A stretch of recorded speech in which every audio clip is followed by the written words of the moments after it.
Hello guys! Today, ang ituturo ko sa inyo is all about subsets. Okay, let's start. Subsets. If every element in a set A is also a member of a set B, then A is called a subset of B. We also say that A is contained in B or B contains A. This relationship is written as A is a subset of B or B is a subset of A. So, ito yung ating symbol for a subset. But first, paano ba natin mako-consider na subset yung isang set? Okay, so sinabi dito kanina, kung meron kang set A and lahat ng elements sa set A mo ay nasa set B din, ibig sabihin, set A is a subset of set B. Okay? Kumbaga, meron kang set B and then para kang kumuha ng part lang sa kanya. Kumuha ka ng elements niya and then finorm mo siya as isang set. So, yung nabuo mong set, subset siya nung original set mo. So, ganun yung logic nung subset natin. Okay? And we have the symbol, itong parang yun na nakahiga and then may underline. So, ganyan yung symbol natin for a subset. Okay? If A is not a subset of B, that is, if at least one element of A does not belong to B, we write A is not a subset of B or B is not a subset of A. So, kung i-denote natin not a subset, ganitong symbol lang siya. So, basically, etong original na symbol natin na nilagyan lang ng guhit sa gitna. Okay, ganyan yung not a subset. Okay? So, ang tinutukoy naman dito sa statement na to, so paano ba natin masasabing hindi subset yung isang set galing sa isa pang set? So, medyo magulo siya kasi puro set, set, set. Okay? Pero paano ba natin masasabing ang isang set ay hindi subset ng isa pang set? Ito ay kapag yung mga elements niya, meron dong kahit isa na wala naman sa isa pang set. So, ibig sabihin, hindi na tugma. Meron nang naiiba. So, ibig sabihin, hindi siya subset ng ganitong set. Okay? Ganun lang siya. Ganun lang yung logic niya. Titignan nyo lang yung mga elements. Okay? And then we have here a proper subset. It is a subset of a given set which is not equal to the given set itself. So, ano ang tinutukoy dito? So, ang isang subset ay matatawag nating proper subset kung yung mga elements na nakapaloob sa kanya ay hindi parehong-pareho nung nasa kinuwanan mong set. Or not equal siya. Hindi lahat ng elements na nandun sa set mo ay nasa subset din. Ibig sabihin, kailangan may pagkakaiba silang dalawa. Okay, bibigyan ko kayo ng example dahil medyo nakakalito siya. So, let's say for an instance, you have set A and then yung elements mo dito is 1, 2, 3. Okay.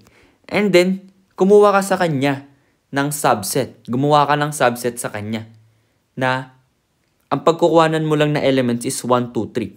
So, let's say you have subset B.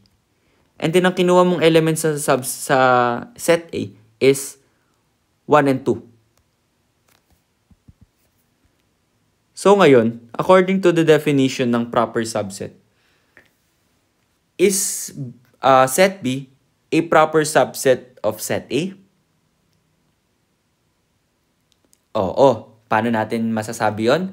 Dahil, unang-una, ang set B, kinocontain niya yung elements na meron ang set A. So, check na agad. So, subset na agad siya doon. Dahil yun naman ang definition natin ng subset eh.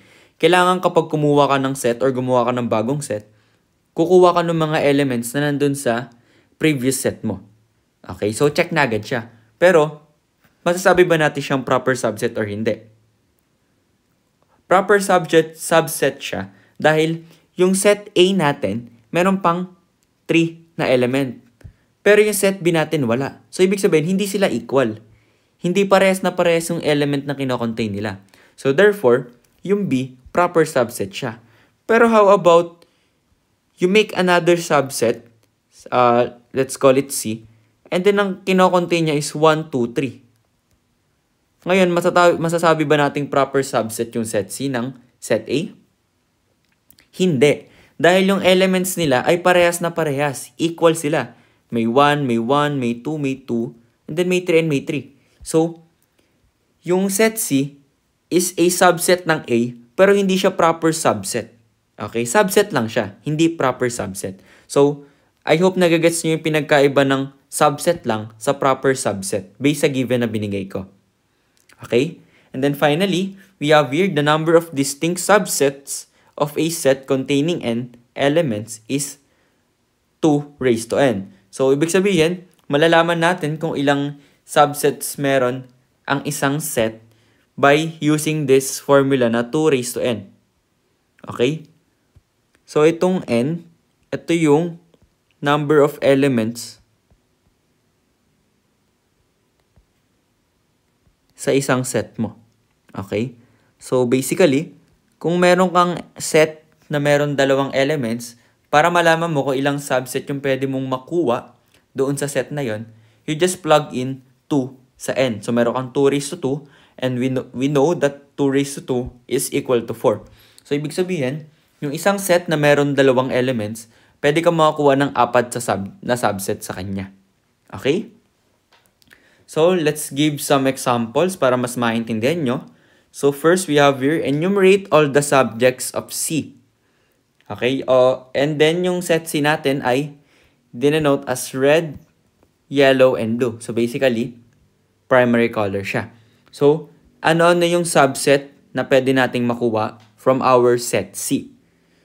Okay? So, una dyan, let's identify muna ilang subset yung dapat makuha natin. Kasi yun yung magiging basehan natin eh. Kung kompleto na ba yung subset na nakuha natin or kulang pa. So, meron tayo kaninang formula na 2 raised to n. Okay? And then, meron tayong 3 elements dito sa ating set. So, we have here 2 raised to 3. Okay? And then, 2 raised to 3 is 8. So, by that, para malaman natin na lahat ng subset is na sulat na natin or na-enumerate na natin, kailangan 8 yung total niya. Dahil meron niya tayong binigay na formula. Okay? So, first, let's name it as C sub 1. Okay? So, ito yung first subset niya, kaya C sub 1. So, una, pwede natin maging tik-tik dito is tagi-isa lang muna. Tagi-isang element lang muna. So, red muna. And then, C sub 2. Yellow naman. Okay, so tagi-isa lang muna.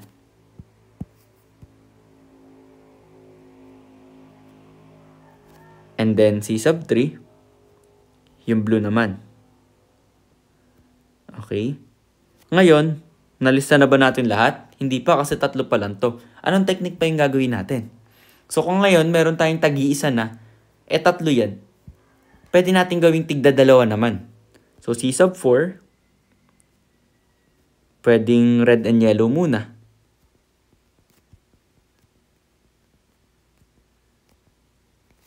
And then C sub 5, pwede namang red and blue na. Hindi red and yellow.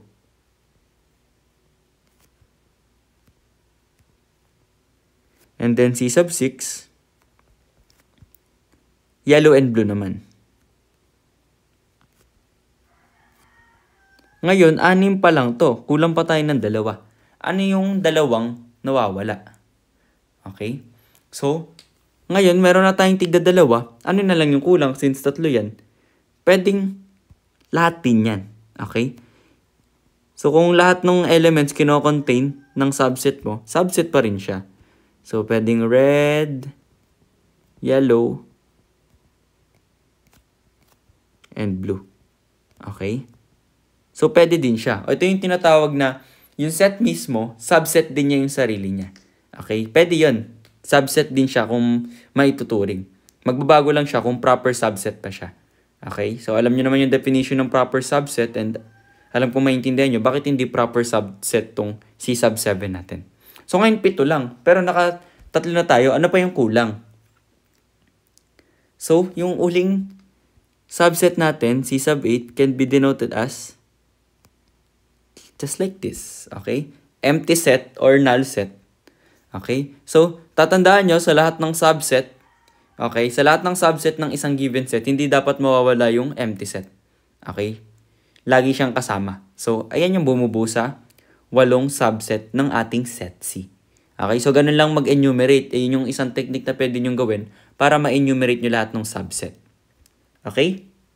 So, let's proceed sa ating example number 2.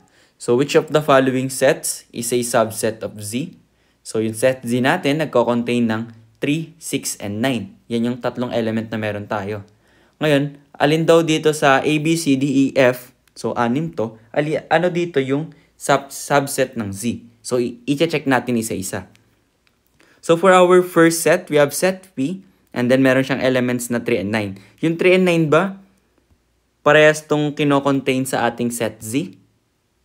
Oo, 3 and 9. So, it means, this is a subset ng ating set Z. Okay, P is a subset of set Z. So, ganito yung ating symbol. Symbol na lang tayo para maiksi lang. And then, we have set Q. Ang element lang niya is 6 lang. Meron bang 6 sa ating original set or yung ating set Z? Meron din. So, set Q is a subset of set Z. Okay? And then, for our third set, we have set R. And then, yung elements na meron siya is 3, 6, 9, 12. So, pag inisa-isa natin yan, ang set Z, meron 3, meron 6, meron 9. Pero, wala siyang 12. Okay? Wala siyang 12. So, ibig sabihin nun, hindi siya subset ng ating set Z. Dahil meron siyang element na wala naman sa ating pinagbabatayang set. Okay? So, it means, set R is not a subset of set Z. Okay?